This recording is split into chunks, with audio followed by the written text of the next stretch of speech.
The quantum gates of Arcturus Prime shimmered with impossible colors as Harry stepped through, his neural interface screaming warnings directly into his consciousness. The armor he wore, ancient, battered, covered in glyphs that predated human spaceflight, hummed with barely contained energy. Each piece had been forged in the heart of a dying star, or so the stories claimed.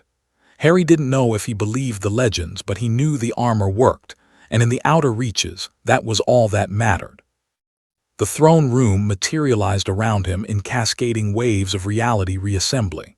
Crystalline pillars stretched toward a ceiling lost in swirling nebulae, each one containing trapped starlight from civilizations that had burned out millennia ago. At the far end, elevated on a dais of compressed dark matter, sat Queen Elsa of the Zentharian Empire, her form shifting between dimensions with each breath she took. Harry had expected guards, weapons, the usual pageantry of power. Instead, the Queen sat alone, her multifaceted eyes fixed on him with an intensity that made his armor's defensive systems activate involuntarily. Blue energy shields flickered across his body, and he felt the ancient metal respond to a threat he couldn't yet perceive.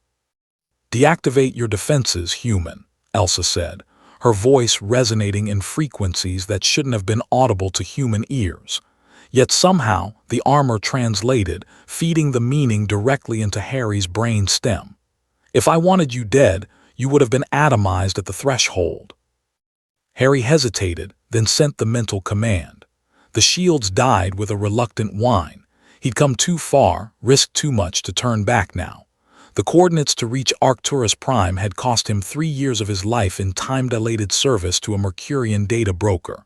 The passage through the forbidden sectors had nearly torn his ship apart, but he needed what only the Queen could provide: answers about the armor and about the war that was coming. Elsa rose from her throne, and reality bent around her. One moment she was distant, the next she stood mere meters away, though Harry hadn't seen her move. Up close, he could see that her form wasn't entirely physical. Quantum particles flickered in and out of existence across her skin, and her eyes contained swirling galaxies that hurt to look at directly. She circled him slowly, and Harry forced himself to remain still. The armor made him strong enough to punch through battle cruiser hulls, fast enough to dodge particle beams, but he knew with absolute certainty that none of it would matter against a being who could manipulate the fundamental forces of the universe. "Remove your helmet," Elsa commanded. Harry complied, the faceplate retracting with a hiss of recycled atmosphere. The throne room's air tasted of ozone and something else, temporal displacement. His neural implants informed him. He was breathing air from multiple time streams simultaneously. The Queen's expression, if something so alien could be said to have expressions, shifted into what might have been shock. Her multidimensional eyes widened, and for the first time since Harry had arrived, she seemed uncertain. "Impossible," she whispered, reaching out with fingers that phased between solid matter and pure energy. She touched the armor's chest plate, and Harry felt the ancient metal respond, warming beneath her touch. Symbols he'd never seen before blazed to life across the surface, cascading in patterns that seemed to contain mathematical proofs and star charts and something that might have been poetry, all compressed into visual form. "This armor," Elsa said, her voice barely audible, "belongs to a legend." "I know the stories," Harry replied, fighting to keep his voice steady. "The warrior of the first dawn, the being who held the line at the edge of forever when the void spawn threatened to consume all realities. But that was 5 billion years ago," Elsa finished, her eyes never leaving the armor. "Before my people achieved consciousness, before your species' star had ignited, before time itself had fully stabilized in this region of space." She pulled her hand back and the symbols faded. "Where did you find this?" Harry had known this question would come, had rehearsed his answer 1,000 times during the journey. But standing before a being who had witnessed the birth and death of galaxies, the truth felt both insignificant and terrifying. "The dead world of Kepler 442b," he said. in a vault buried 3 kilometers beneath the surface, shielded by technology we still can't identify. My crew and I were prospecting for rare elements when we triggered something, a signal maybe, or a test. The vault opened. Everyone else aged to dust in seconds, but when I put on the armor, I survived.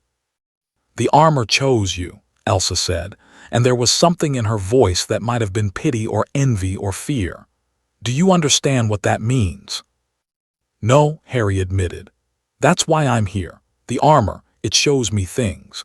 Visions of a war that hasn't happened yet or maybe has happened in other timelines.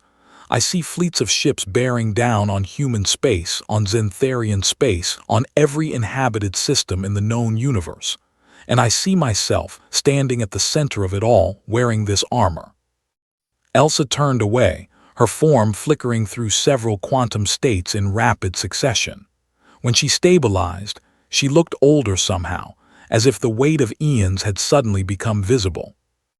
The armor was created by the architects, she said, beings who existed before the current universe achieved its final form.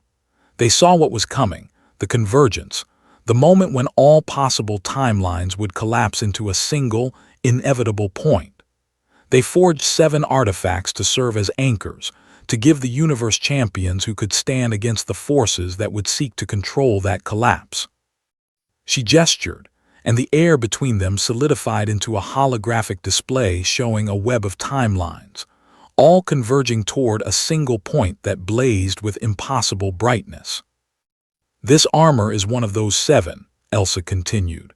It doesn't just protect its wearer, it exists simultaneously across all timelines, all possibilities. When you wear it, you become a fixed point in space-time, a constant around which reality can reorganize itself. That's why you survived the vault. That's why you can see the possible futures. Harry stared at the display, watching timelines branch and merge and die. In some, he saw humanity spreading across the galaxy. In others, he saw Earth reduced to cosmic dust. In still others, he saw things that made no sense, realities where the laws of physics operated differently, where consciousness itself had taken different forms. And the war I see in the visions, he asked. The convergence will not be peaceful, Elsa said grimly. There are entities that have waited billions of years for this moment, powers that exist beyond our dimensional framework. They will seek to shape the final timeline according to their own designs.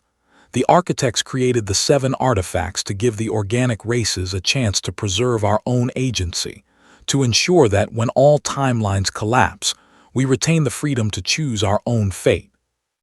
She turned back to him and her eyes blazed with inner fire. But the armor alone is not enough. You need the other 6. You need allies. You need knowledge that has been lost since before my empire existed. She paused. You need training, human. The armor has chosen you, but you are nowhere near ready for what's coming. Harry felt the weight of her words settle over him like a physical burden. He thought of his simple life before the vault, running cargo between mining stations, drinking cheap synthesized alcohol, wondering if he'd save enough credits to retire before his body gave out. That life seemed impossibly distant now, separated from his current reality by an unbridgeable gulf. "Will you help me?" he asked. Elsa studied him for a long moment, her expression unreadable. Then, slowly, she extended her hand, a gesture Harry recognized from human custom, adapted across countless species as a universal sign of agreement. "The Xantharian Empire will stand with you," she said, "not as subjects to a human legend, but as equals in the fight for our collective survival. I will teach you what I know of the old powers. I will help you find the other artifacts. And when the convergence comes, we will face it together." Harry reached out and took her hand, feeling the strange sensation of touching something that existed in multiple dimensions simultaneously.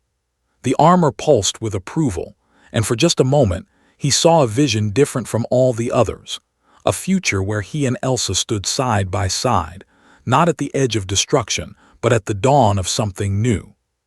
"Thank you," he said. Elsa smiled, an expression that transformed her alien features into something almost human. Don't thank me yet, Harry. The hard part hasn't even begun. She released his hand and gestured toward a doorway that definitely hadn't been there a moment before. Come, we have much to discuss and very little time. The convergence approaches whether we are ready or not. As Harry followed the Queen through corridors that bent space and time, he felt the armor settle more comfortably against his skin. It had chosen him for reasons he didn't fully understand, had marked him as a champion in a war that transcended conventional reality.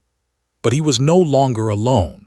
He had an ally, a teacher, and perhaps, if they survived what was coming, a friend. The universe was vast and full of terrors, but it was also full of possibilities. And as long as even one possibility remained for hope, Harry would fight to preserve it. Behind them, in the throne room, the holographic display continued to spin, showing timelines converging toward their inevitable conclusion. The countdown to the convergence had begun, and nothing in the cosmos would ever be the same again.